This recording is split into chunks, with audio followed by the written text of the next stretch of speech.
I'm here at the absolutely gorgeous PCB Studios to chat with owner, sound designer, director, producer, and overall guru, Keith Arem.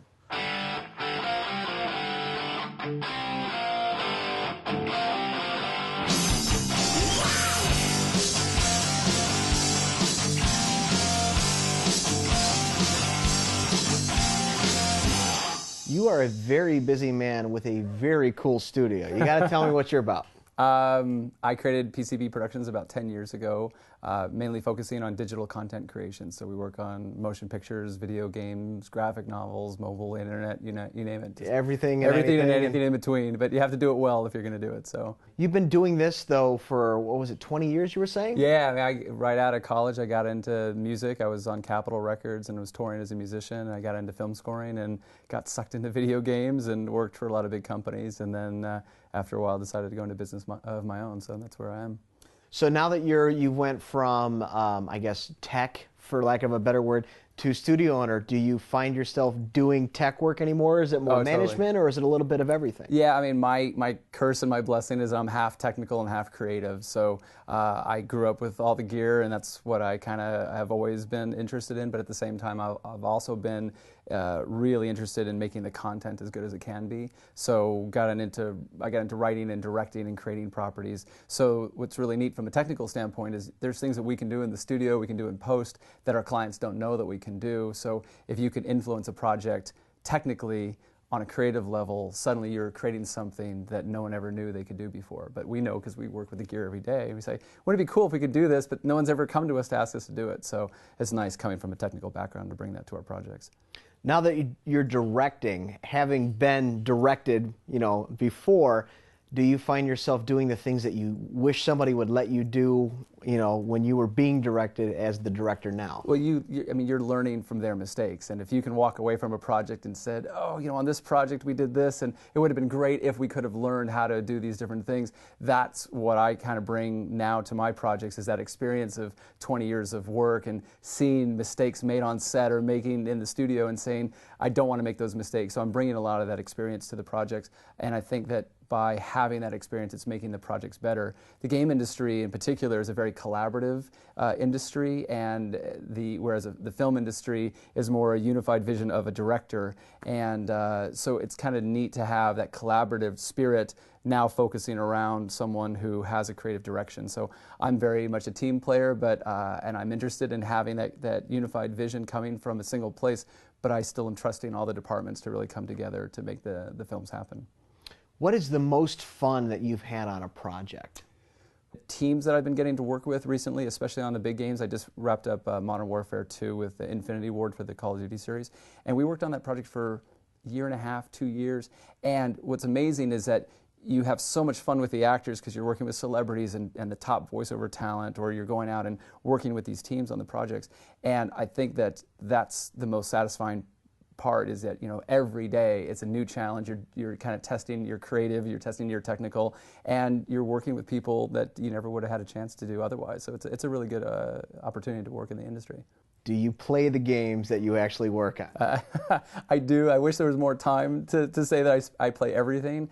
I don't have a very addictive personality, but when it comes to video games are like crack to me. And it's just sort of like, because I'm very good at multitasking, I handle a lot of responsibility and a lot of projects all simultaneously, and I'm constantly managing between the legal side and the technical side and the creative side, and I love being aware of everything simultaneous, and that's the way my brain works. So in games, when you're forced to do resource management and you're doing all these different things that are all consuming, everything else about my life disappears, and I'll focus and try to do that game as well as I can. So unfortunately, when I do play games, I kind of play them in excess. But the nice thing is I also get to play the games while we're working on them, so I'm playing them for the year or two before they come out, which is great. Oh, that's going to be cool. Yeah, and I think you have to have a love for games to work in the industry, because a lot of people who come from outside the industry and don't really understand what makes a really good game fun and what really is what a player is looking for in that experience, they don't always translate all their skill sets to that medium, because they just don't understand why the subtlety of a sound is important, or the triggering of a sound and how often and how the implementation works and all those different aspects. So you really have to be immersed in the medium and really love it, because otherwise I think you'd burn out too quick. It's a tough industry if you don't love it. The goal of sound design specifically for video games is to take the player to a completely different world and have them believe that world is real. So the idea is they don't realize the sounds are there, they just accept the fact that they're there. Now you're designing these sounds. Sure. So do you ever find yourself lost in the game where you forget, okay, we designed that, and oh, I remember doing this, or do you hear your work? Or are you taken to a totally different world like the rest of us? I think if you do your job really well, you'll forget all the little details of what you did, and you'll be immersed into that world. And I think the projects that work that way, and when you've actually had that experience, that is a fantastic experience. I think that unfortunately, working in the industry for so long, you're constantly criticizing everything around you, and not in a negative way, but you're evaluating it and saying, oh, I wish I could have done that, or wow, it would have been nice to be able to do this. Or if something is really working very well, you start to pay attention to it, and you start to say, hey, we should do more of this, and that kind of thing. And I think working in the industry after a while kind of jades you to the point where you don't get to immerse yourself in that very well. And as a film director, I'm trying to also have that same experience. A lot of the films that I'm working on are, even if they're grounded in modern days, sort of has the realism of today, you still want that soundscape and that immersive experience to really take you to another place. And you look at films like Avatar and other films now that are really kind of take you into those worlds, and I think that's the idea, is that people want that escapism. What advice would you give to a beginning sound designer who's working on maybe his first feature film? Mm-hmm. I think that having an understanding of where all the mediums are converging, and the idea that films and games and all these other mediums are now collaborating and using not just the same tools, because the tools are important and having those resources available to you, but really being creative on how you approach any project. So whether you're beginning and you're just starting off and you only have one microphone, or you've been in the industry for 20 years and you've got anything at your disposal, it still comes down to that creative sort of idea of how are you going to approach the project and lend your creativity to that.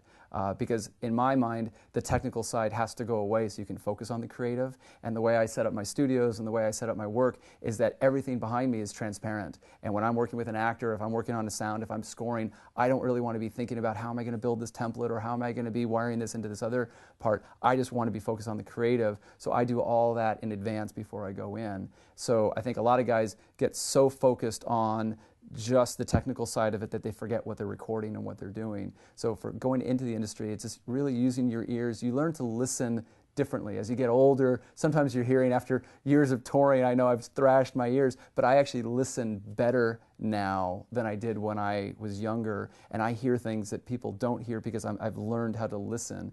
And even if the frequency range varies from person to person, you'll still listen to things that no one else is hearing, and that's how you have to train yourself. What would be your advice for someone just starting out in the business? I think that the hardest part about starting off is knowing really what you want to do. And a lot of times people will say, well, hey, I want to do something in audio, and I'll get that question from a lot of students sometimes, say, how do I get into it?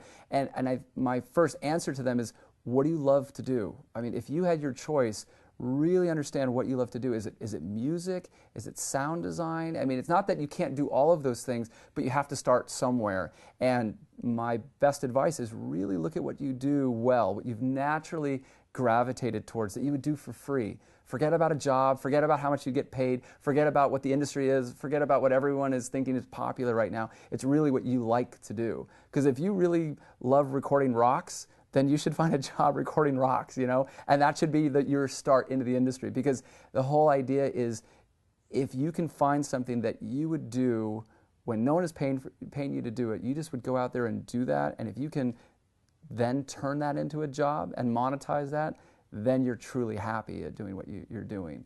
And I don't think that this really applies necessarily to audio. It's all aspects of life, but specifically for audio guys who are coming out of school, who are just starting off in the business, the opportunities are so amazing right now, between games and mobile and internet and film and television and DVD authoring and all these other different aspects of how you can get involved in these different projects.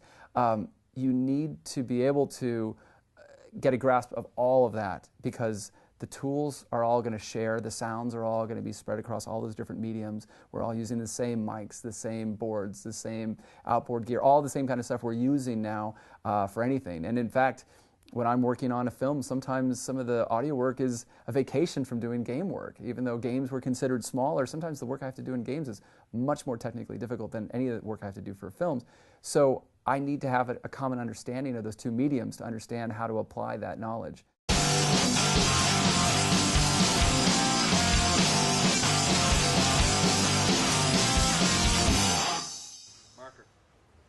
Okay, this is the Keith Arem stand-up, take one. Should I walk into it? No, I like to. Because it would appear as if I walked out of the pond.